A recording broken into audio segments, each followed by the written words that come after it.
In this video, we are now going to look at actually building the robotic platform for the Arduino and moving it around. So the first thing that we want to do is assemble what we're going to call the BOE-Bot or the BOE-Bot.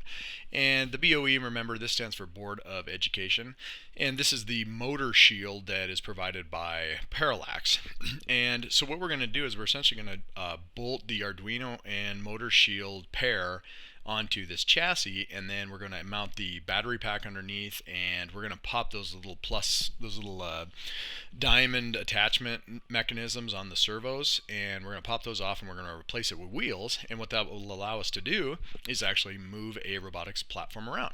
So in order to do this, what you're going to want to do is pull up the Parallax PDF tutorial, and you're going to go to chapter 3, and activity 1 in here is going to walk you through every step that you need to take in order to get that thing assembled. So they recommend having a needle nose plier for kind of holding on to some of the smaller parts, and a little 1/4 inch combination wrench. You don't necessarily need to do that for this. You can just tighten the screws finger tight using the screwdriver, and the needle nose pliers are just handy if it's really getting hard to hold on to some of those screws. Okay, so what you're going to do is you will take this chassis and you'll put in this little grommet here, and this is where you're going to feed the cables through, and you need the grommet so that the metal doesn't scrape off the insulator on it.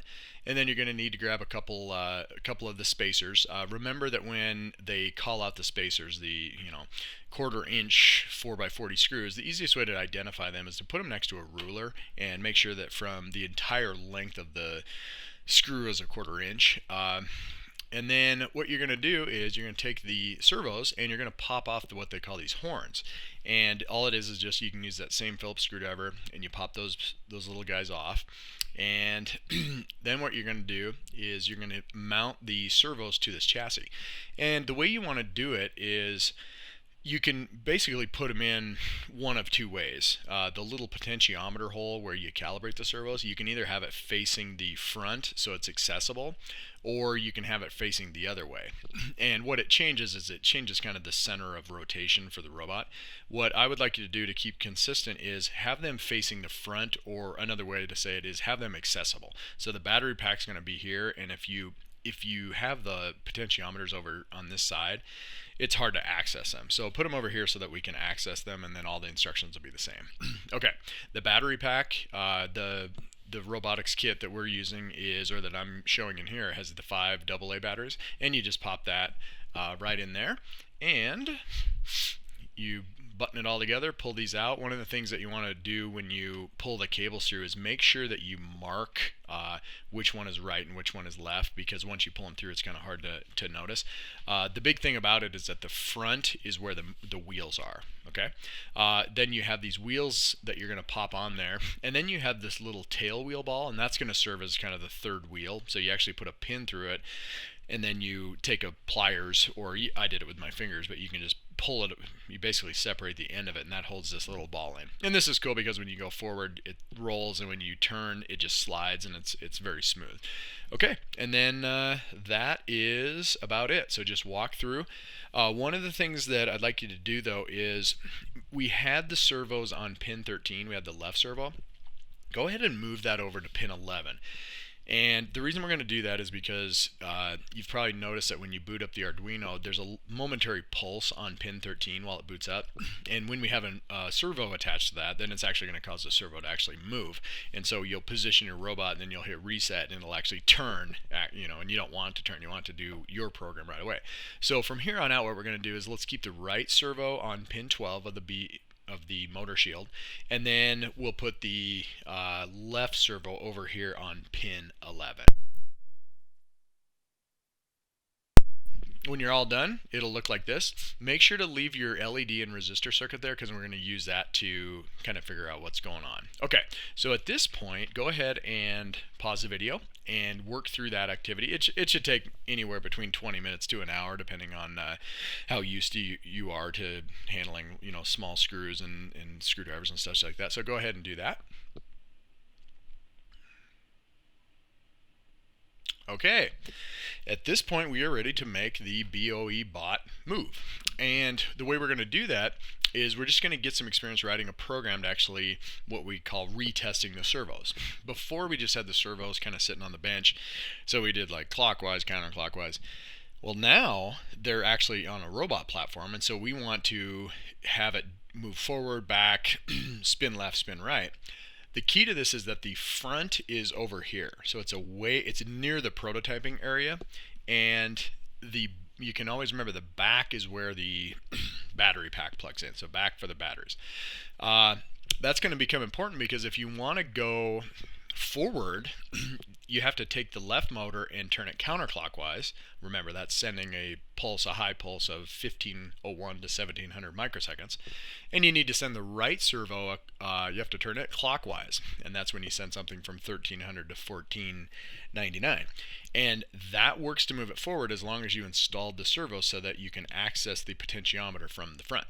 Okay, so let's go ahead and do that. Let's write an Arduino program to actually get this thing to move. So what I'm going to do is bring up a new Arduino sketch, and the first thing that I always want to do is I want to save it.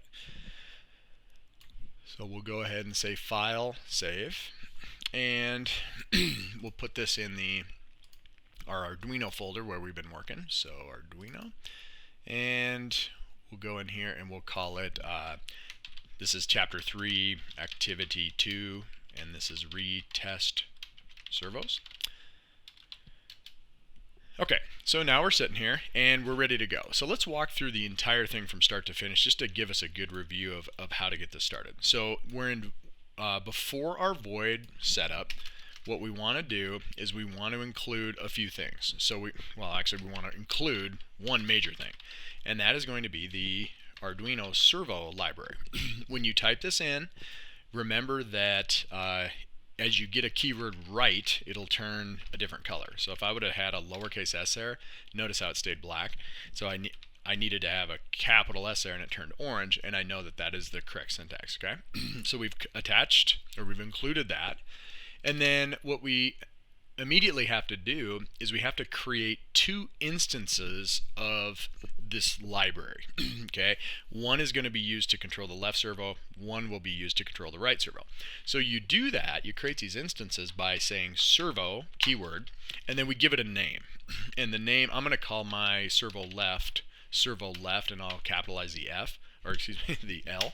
And then we will do servo right, and that will allow you to have two instances of that library.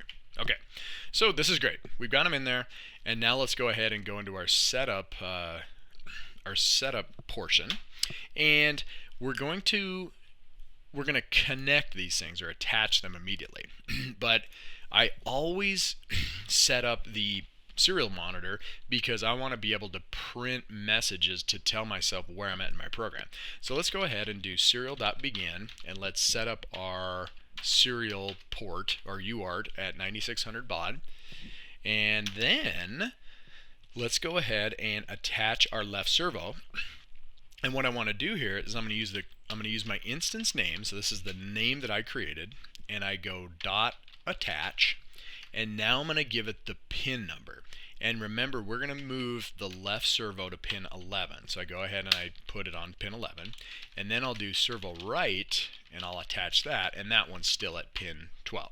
So at this point, I have I have everything that I need here, and I'm ready to actually start moving them around. Okay, so here we go.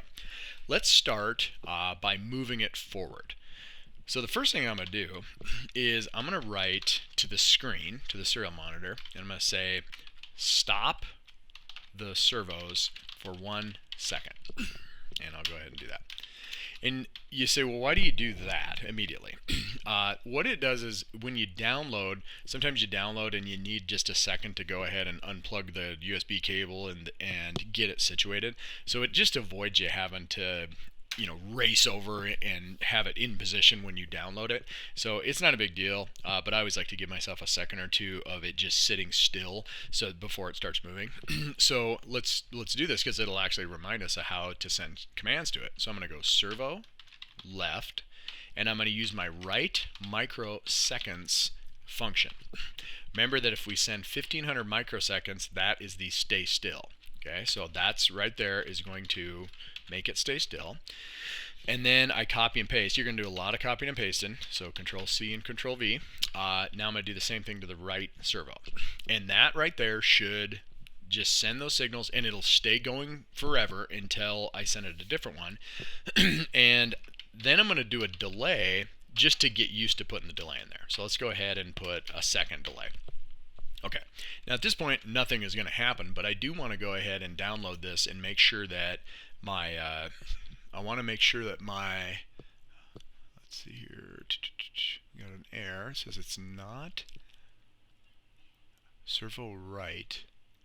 Okay, so it's not finding this keyword. So what I need to do is I need to go back to where I defined it and see what's going on. So I have servo reft. Servo right. Okay, so we found a little error there. Fixed it, no problem. Let's go ahead and pop this thing in. And the first thing I want to do is I want to bring up my serial monitor. So while that's downloading, I'll go ahead and bring that over and put that on the screen. And this should, okay, great. So servos, stop the servos for 1 second. Okay, now here's what you're going to see. The Arduino, or the robot, is not moving. But look at what happened to the LEDs. They're dim, and this is great. So that's why we left them on there, because we can see that we're actually sending it the signal. So I'm saying, okay, I'm for sure sending it the stay still signal. So that's good. All right, so this is great. Let's go ahead now and let's move it forward. And let's move it forward for 1 second. Okay, so I'm going to go ahead and I'm going to do a lot of copying and paste here. So I'm going to do a Control C on this entire thing. And I'm going to come down here, and just so I can separate it in my code, I'm going to put a big stretch of line comments, and then we will paste it. Okay, now I'm going to come over here, and I'm going to go move forward for 1 second. Okay, so now I got to remember, how do I move forward? Well, if you move forward, what you got to do is you got to send something above 1500 to the left servo in order to get it to spin. If you can't remember, you can go back to your slides and you can say, okay, we need the left to go counterclockwise, so 1501 to 1700. So now what I've got here is I'm going to come in here and I'm going to put something above 1500. Now, how much should we put? Let's just put a little bit. Let's not go ahead and max it out at 1700. Let's just put like 1550 so that it goes really slow, so it just doesn't take off. And then this will be great. We can actually test it without disconnecting the USB. Okay, and then for the right, we got to turn that one, we got to turn that clockwise. And that one will be, I need to send it something less than 1500, so let's just send like 1450. Okay, so this is going to be just for clockwise, and this will be counterclockwise. And then we're going to delay. Now, here's what's going to happen. This will send it, and it'll keep sending that signal. The way that these work is it's going to send a signal, and it's going to stay there. It's going to continue to send that signal. So this delay right here doesn't actually buy us much, other than if we had a command after it. So what I want to do at this point is I'm going to go ahead and bring down my stop, and I'm going to paste it right here, and then we'll download this, and let's then make sure that it moves forward and then it stops. So at this point right here, it'll actually stop. So, and all I did was copy and paste it, and I can kind of keep that track in my head by doing this line comment. Okay, so let's test this out. So I go ahead and do that. And I'm going to download it, and I'm going to give myself a little bit of cable room over here. So I've got kind of a loop of cable, and that'll allow it to actually move. And we're off and running. Okay, so now we're ready to actually move, but I got to make sure that I plug in my battery. Okay, so I got to plug this battery in, and it's more than just plugging it in. I need to turn the power switch to 2. So at this point, these guys are ready to go. Okay, so now all I need to do is hit reset on this, and we'll see if it goes. So now when I hit reset, it should say stop, and it worked. Look at that. It's moving along. Now this is fantastic. Okay, so we have this thing working. Everything's great. Interestingly enough, my right wheel is turning. So just ever so slightly, I need to actually put a screwdriver there and recalibrate that thing. But we'll let it sit there for a while. Okay, so I've tested it going forward. Let's go ahead and test it going backwards. So I'm going to copy, not only move forward and stop, I'm going to copy both of those, or move forward and stop. And now I'm right here. And so what I'm going to do is I copied and pasted that, and I want to go move reverse for 1 second. And if you remember here, all we do is reverse these commands, or these things. And what we want to do is we want to send the left one clockwise and the right one counterclockwise. So I'll update my comments. And this is really good because you're going to reuse this over and over. So it's good to get your comments in there correctly. And then we're going to stop. Okay, so all right, that's good. So let's go ahead and see if that is going to work. So I download that, and I got my little thing there, and I got myself some cable here so I don't have to disconnect. So when it downloads, moves forward, moves back. Fantastic. Okay, this is great. So that works. Now, the only thing really left to test is maybe turning. So why don't we go ahead and we'll grab this. We're going to copy and paste. And now we're going to turn. So let's spin right. Okay. So what I'm going to do is I'm going to go spin right. And when I say spin right, I'm going to send my left servo forward and my right servo backwards. Okay. So what I need to do is I need to come in here, and these are going to be the opposite. So I'm going to make this forward, and that's going to be counterclockwise. Counterclockwise, and then I'm going to send the right one counterclockwise. So now this is going to go forward and this is going to go backwards. And while we're here, why don't we just go ahead and copy and paste that and do test a left spin. So I'm going to paste that down there, and I'm going to go ahead and go spin left for 1 second. And on this one, I need to send the opposite instructions, or the opposite pulses.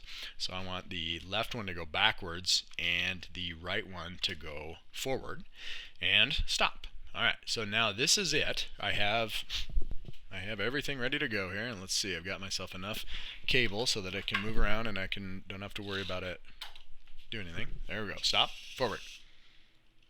Back. That was right, and that was left. Okay. Voila. We did it. And what's cool about it is that, to rerun the program, remember that we're in the setup loop, so you can just hit reset and it'll go ahead and do the exact same thing again. So forward, back, right, left. And that's it. Okay. So at this point, why don't you go ahead and do that. So create a new sketch, mess around with making it go, and make sure that you can move forward, move backwards, and the whole time, spin left, spin right, and the whole time, make sure that that you print a message to the serial monitor so that you can actually see where you are in your program. Okay, so go ahead and pause the video and do that. Okay, we now have our Arduino robot, our BOE robot, or BOE-Bot, moving. And at this point, we are going to do a little activity which we'll call Robot Golf. And we're going to call it golf because there's going to be 9 obstacle courses that can be completed using nothing more than motion instructions. Okay?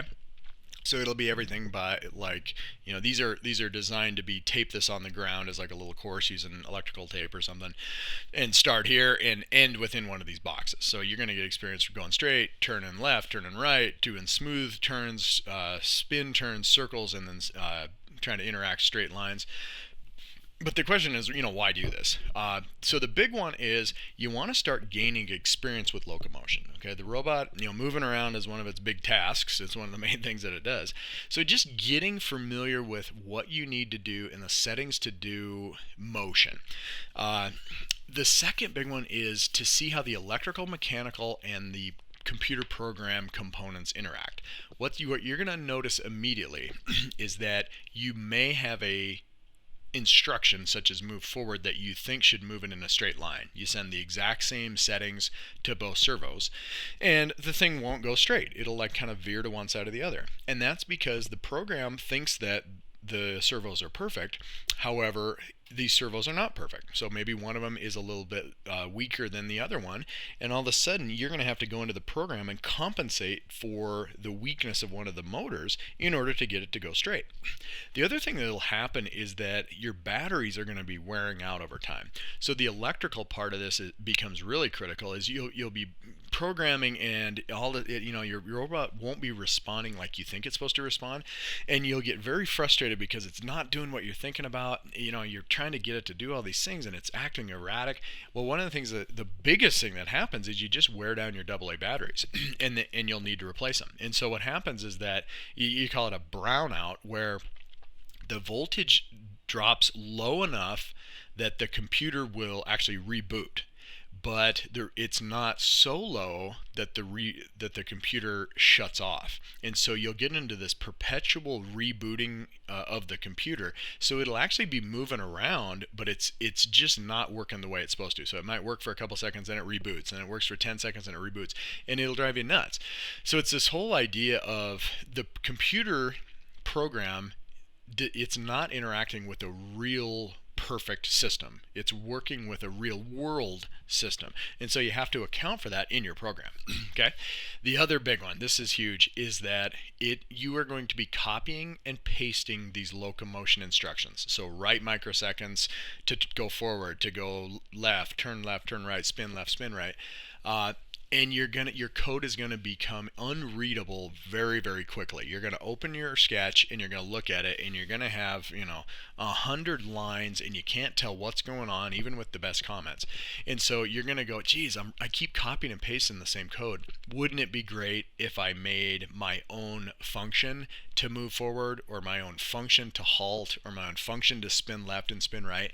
So it's going to really drive the motivation for why we code things in a modular fashion. Whenever you have something that is a chunk of code that's repeatable, or something that you will be using over and over, you don't just leave it in your main loop. You put it into its own routine or function, and then you can call it. The other great thing about that is you can name the function something descriptive, like forward. I mean, it's like you call the function and it moves forward, and it's fantastic. Okay. The other thing is going to be, we're trying to basically drive along these lines and then stop somewhere, and you are doing this in what we call an open loop configuration. You are just going to set it off, wait for a certain amount of time, and then have it stop. And you're just going to kind of guess and check until it lands. Well, one of the things that you'll immediately notice is that it would be so much nicer if you had some ability to sense the world around you. Particularly if you had a sensor that could actually track the line, then your code could become very intelligent. Okay, you could build a robot that, instead of just saying move forward as fast as you can for 10 seconds and stop, it would be like, just track this line until you get it to an open area and then stop. And that would give you a much more sophisticated robot, and you would be approaching a autonomy where the robot is able to accomplish tasks for long durations of time without human interaction. Okay, so here we go. We're going to call it golf because there's 9 obstacles. We'll just call it a hole, just to keep the naming consistent with golf. And just, you can tape these on the ground. Okay, so do this anywhere. What you're going to do is, we're going to start with the first hole, and it's called a short straight line. So this is the most simplest one. You're basically going to have 3 feet of a straight line, and then you're going to end in a box. The boxes are always 1 foot by 1 foot. So essentially what you need to do is start behind this line. You need to drive 3.5 feet and stop. And you're going to start behind this line, so you could conceivably say you're going to drive a little bit more than that. The way we're going to do it is we're just going to do it by time, and so we'll go ahead and fire it off. And let's start with our ideal settings of 1550 and 1450, which is going to move both servos forward. We'll notice immediately it might not go forward. Okay, so let's go ahead and fire up a new sketch. And when you do this, you should do 1 sketch for every hole so that you can come back to it later. So let's go ahead and fire up our new one. And once we get one of these, we'll do a lot of copying and pasting here. So I'm going to save this. And we'll go ahead and go into our Arduino folder that we've been working in. And I'm going to call this, I'm going to go ahead and call this, I'm going to call it Chapter 3 just because it has to do with locomotion. And I'm going to call it Golf Hole 1 Straight Line. Okay, now I'm sitting here with the sketch, and I need to type in everything that I just typed in. I'm going to go ahead and I'm going to bring up my prior activity, and you'll do this over and over and over, and I'm going to copy and paste the whole thing. Okay, so I do Control A, it selects everything in my sketch. I do a Control C, and now I can go into here, and I'm gonna delete everything out of here, and I'm gonna paste everything in there. Okay, you could have copied the file over, but this is sometimes nice because when you make a new project or sketch in Arduino, it creates a folder for you and all that sort of stuff. So now I have this thing, okay, and what I'm gonna do is start going through it line by line, and I'll see if it works. So I've got my include servo left, servo right. I've got my void set up. That's my print monitor. Might not use it in this one because on these I'm going to detach my cable. I'm going to attach the servos to the pin 11 and 12, and I'm going to stop the servos. Now I can print this to the serial monitor. Even if I don't have the cable attached, it's fine. It'll try to send it up. It'll send the information. It's just it won't go anywhere if the cable's disconnected. So that's fine. I'll go ahead and leave that there. And then I just want to move forward for a certain amount of time and then be done. So let's go ahead and delete all this other stuff except for the final stop. And now I want you to think about something. Okay, I'm in the setup loop. Okay, I'm in the setup portion of the Arduino program. I want to stop, but I want to stop forever. Okay, so I need to somehow continually stop. And will this work? Okay, so I'm going to do each of these one time. So I'm going to stop the engines, or stop the servos, and then I'm going to move forward for a certain amount of time, and then I'm going to do this command, and then I'm going to get into this loop and stay forever. Does that work? The answer is it does work, and the reason is that when I send these last servo signals, these stay stills, they will be on forever until I change them. So in fact, I actually don't even need this delay on here. It doesn't make any sense. And I send these one last time at the end, and I'm done. Okay, so I not just stop these for 1 second. I'm going to say stop. Okay, this one right here, I'm just going to say move forward because I don't know how long I'm going to go. And I'm still have my message here. That's fine. And I'm ready to test this out. I'm going to go ahead and say, let's go ahead and have it move forward for 2 seconds. And I'm going to go ahead and upload this. Okay. All right. I got my serial monitor here just to make sure that everything's going. And remember, I can run this program over and over. So I have my robot, and I have hole 1 on my desk. Okay, so I tape this on there, and here it is.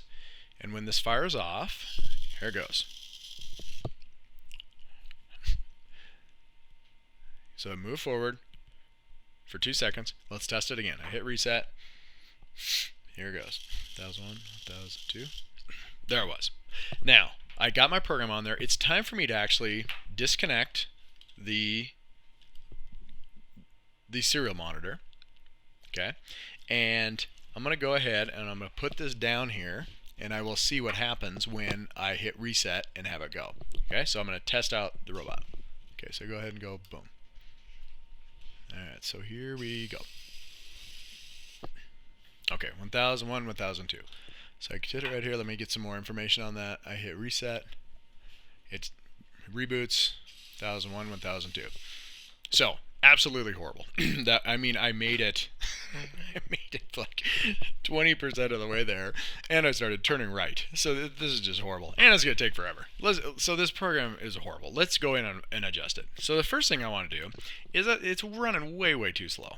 So I want to move this up. In fact, let's just full throttle it, okay, because that was just way too slow. I'm going to increase the speed, so it's going to go further in 2 seconds, but I know that I should probably go a little bit further than that. So I know I got to go farther. So let's go 4 seconds. Okay.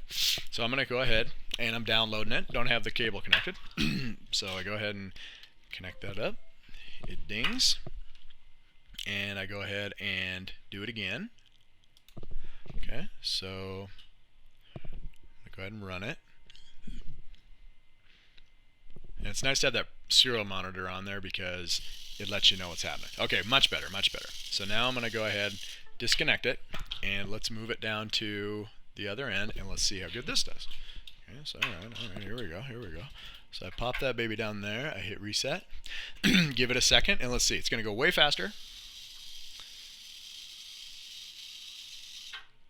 Not bad. I'll tell you what, when it went full speed, it did not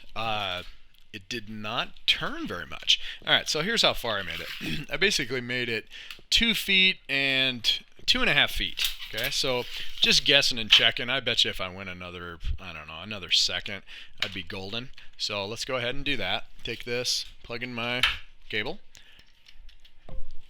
Okay, and go ahead and download it. If you get those red messages where it gives you something funky the first time you plug the cable in, just do it again. Sometimes this gets caught kind of in the middle. Okay, now we're cooking.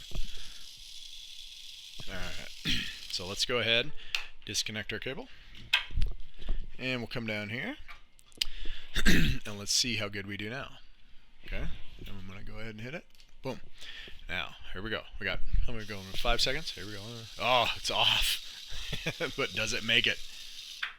It's so close. Look at that. I made it just a little bit further. We got to go what? You want to go 7,000, 1,000? I bet 7 does it.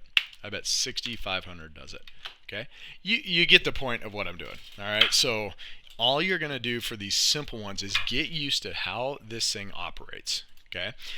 You watching me sit here and guess and check, you know, maybe you should, it'd be a better use of time to have you write this program, and that's what you're actually absolutely going to do next. So here we go. Let's test my final one, and then you can give it a shot. So let's put this back over here, line it up nice and square, and hit the reset, and there it goes. Okay, can it do it? I gave it an extra 1.5 seconds. Boom, right there. How unscientific was that, though? Honestly, all we did was just go straight, and we just guessed and checked, and it's like, that's fine. We are building experience with programming this BOE-Bot, and that is exactly what the intent is. You can kind of see, it's like, geez, maybe I should have calculated the circumference of the wheel and figured out how many rotations. You will do that eventually, but for right now, we're just building stick time. So here's what you're going to do. Go ahead and stop the video and do hole number 1. Okay, I'm going to walk you through the first couple of these, and then you can do all 9 on your own. But this would be a good time to go ahead and give this a shot. And so go ahead. Okay, so now we are on to hole number 2, and this will be the last one that I do, and then you can kind of do all the rest on your own.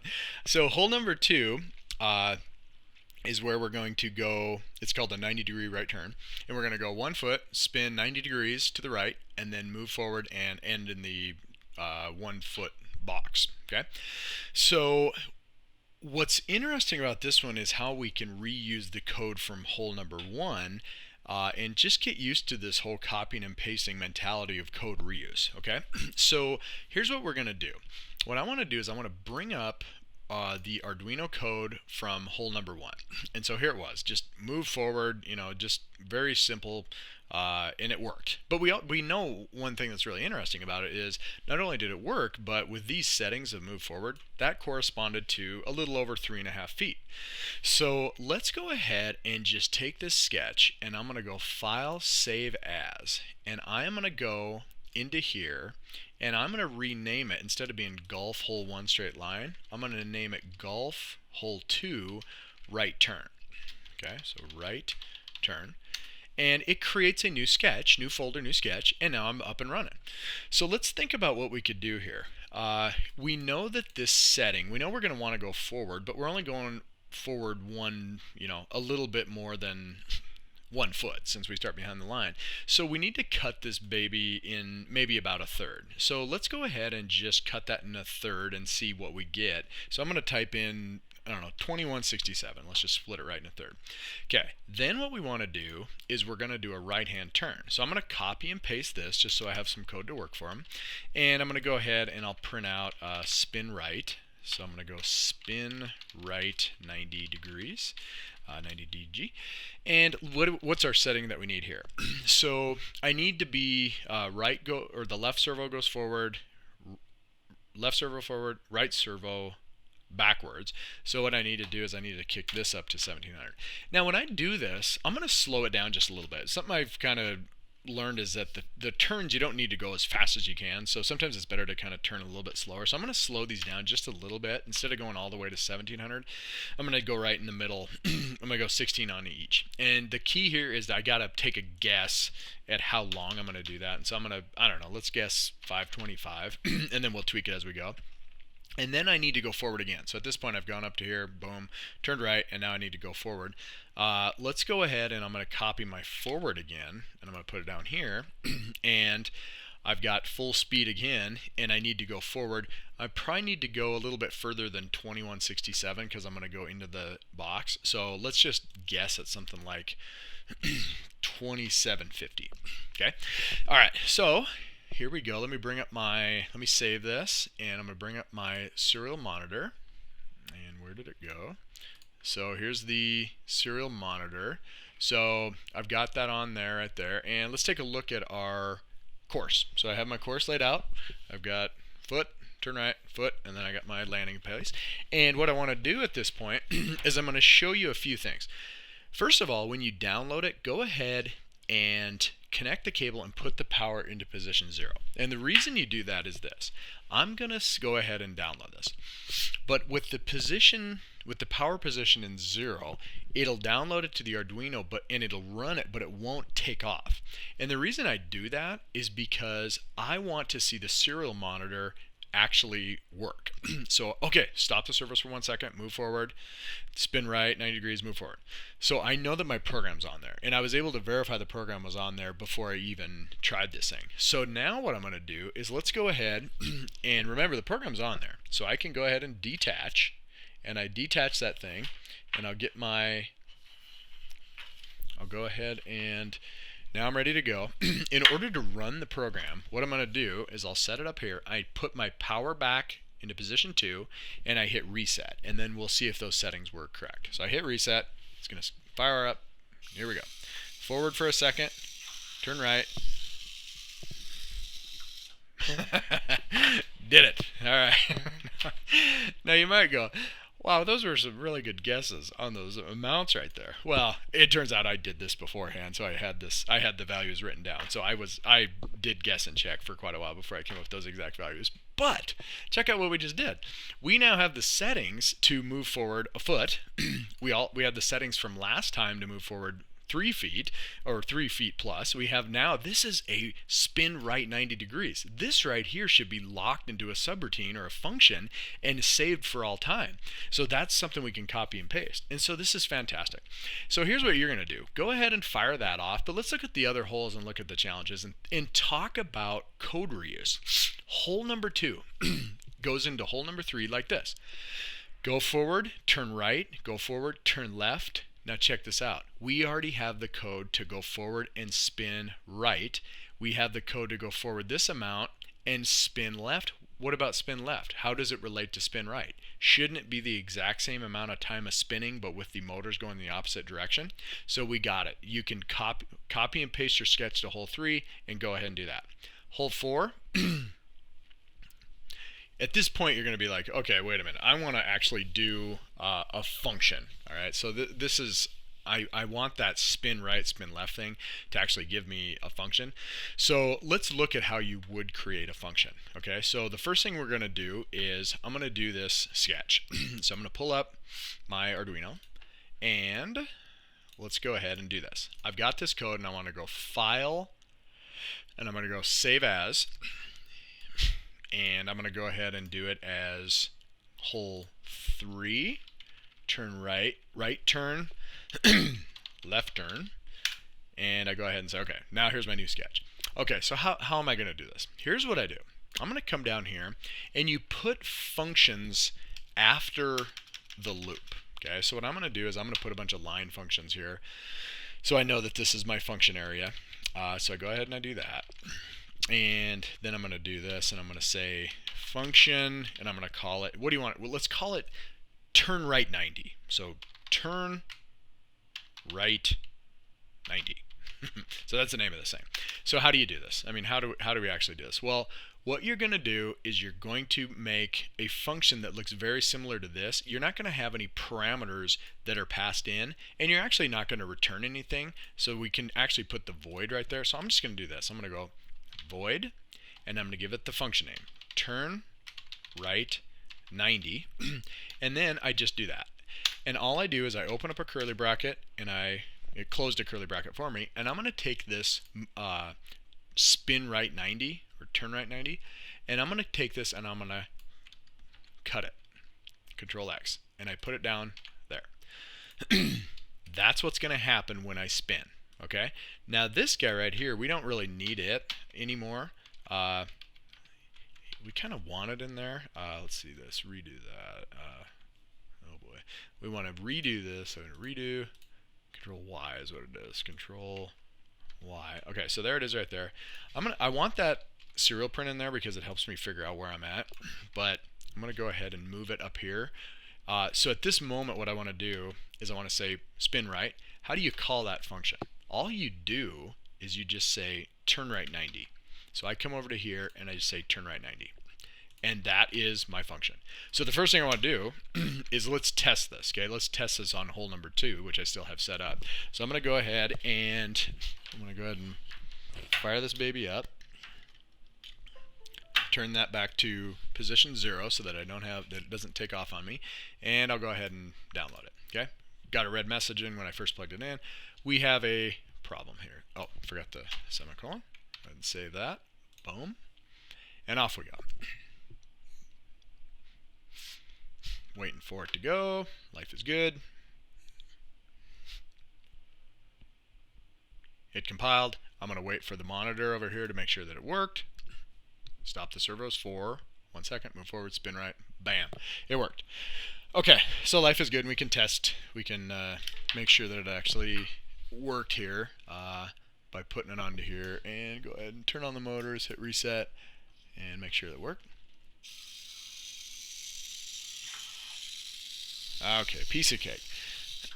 Alright, so turn off the motors, and let's go ahead and throw, you gotta be gentle with these, the batteries fall out. Let's go ahead and make hole number 3 now using the functions. Okay, so I'm going to come in here and I'm going to come down to my function that I have right turn 90. I'm going to copy that. I'm going to copy it. I'm going to come down here. Let's get that last curly bracket. Copy it. Boom. Come down here. Boom. So now I have function turn right 90. This is going to be my turn left 90. So I'll come down here and I'll say turn left 90. And what should be different? Well, this is about the same amount of time, except that I just want these guys to spin the opposite way. Now, you got to be careful with your comments, because when you copy and paste, sometimes you forget to update them, so I'm just going to nuke them for now and update them later. So I got that, boom, I got turn left 90. So now I have a new function, and look at, I copied and pasted it, and all I did is change the settings to equivalent settings. This is fantastic. So let's go back up here to our main program, and let's walk through it. I'm going to do stop the servos, and here's where I start. Move forward for that amount. Perfect. Spin right 90. Look at that. All I did was call a function. Then I did a move forward again. That should be a function too. And now watch this. I'm going to turn left. I copy and paste my function turn right. And I'm going to go ahead and say spin left 90 degrees. And all I do is now call that function. This is great. And then I move forward for a little bit. Now, one thing to keep in mind, I move forward for 2167. I should probably... I got to put one more forward in here, so I copy and paste that, and that was the good 2750 was about to go a foot and then go into the box. So this right here is probably going to be less than, let's make it 2000. It's probably going to be less than this because you're only going a foot. So there's a pretty good program. Let's go ahead and plug in Arduino, put it to switch 0, and there you go. All right, so didn't work, but that's all right. Okay, now let's see what happens. Okay, move forward, spin right, move forward, spin left. Okay, so now we'll move this over as if there was a line there to do this, and let's see how this works. Okay, so I'm going to come over and see how close we are. Okay, so I turn it over to here, go back position 2 for the power. I hit reset, and let's see what we do. Totally drew the wrong course. So hang on a second. We want to go right, turn right, then left. Okay, so here's what we want to do. Let's just see if this kind of looks like it's doing the right thing. Right, left, and then forward. Okay, so here we go. So forward, right, forward, left, forward, stop. So there we go. So without we would draw that on the ground and then do that again. But more importantly, what have we learned here? We learned how to create functions, and it makes everything not only great and modular because you can reuse these over and over, it makes your code readable. Because look at this, I'm up here and I'm like turn right 90. That's obvious what I'm doing. Turn left 90. It's obvious. How about move forward? Why don't we put these into actual functions? So you're gonna, as you go along, start putting things into functions, and it's just great. Make a forward, make a turn right, make a turn left. Okay, how about the rest of the holes? Hole 4, you're gonna do a smooth right turn. This is not a spin turn. You're gonna have both wheels moving forward, and you're gonna gently go on a 2-foot radius on a 90-degree arc. So that'll give you experience with a smooth turn, and at the end you got to go just a little bit forward straight. Make a function for that. How about doing the same thing, smooth turn right, smooth turn left? Those are going to be 2 more functions that you can put into your own code library that you're building up here for more control of your robot. Then how about this? Let's assume there's an obstacle there and you want to do a nice 45-degree turn. So go ahead and turn right 45, left 45, forward. Here's more functions you could create. You've got a turn right 90. How about a turn right 45 and a turn left 45? The settings should be identical for the motors. It's just that you don't do it for as long. So instead of doing 525, do 200 and, what's that, 260 something or other, 262.5. So just change the degree or the delay on that. Look at how you're building up all these functions. 7, how about a smooth 6-inch radius? Smooth right, smooth left, smooth right. Now you have kind of a smooth, shorter turn as opposed to that long sweeping turn. More functions. How about a circle? Why not? You're going to go out here and you're going to go in a 1-foot radius. This is mainly, you can write a function to do a circle, but this is mainly just to kind of get you experience with the settings of, like, if your settings aren't exactly right, you'll like spiral inward, because I want you to come down, go around this circle twice, and then go forward. And so you'll spiral in, spiral out. So it's kind of a challenge. And then the big one, 15 feet of a straight line. This is where you're going to be going nuts, because it'll veer off to one side or it'll veer off to the other. And so you're going to be messing around with trying to get it to go straight. And it's just like you're going along, you hit a little bump on the floor and it'll go off. And this is the one that motivates you to say, man, I wish I could just track that line. I need a sensor. This would be so much nicer to have a sensor to feed into my program. Okay, so that is your now big activity. Go ahead and put this golf course together using tape on the ground, and go ahead and complete these obstacles. Remember, copy or create a new sketch based on the old sketch for each hole. So you should have 9 programs at the end, and at about hole number 3, start putting things into functions and building up this library of functions that are at the bottom of your code. And then at the end of this, you'll be ready to do some pretty powerful stuff. Okay, good luck.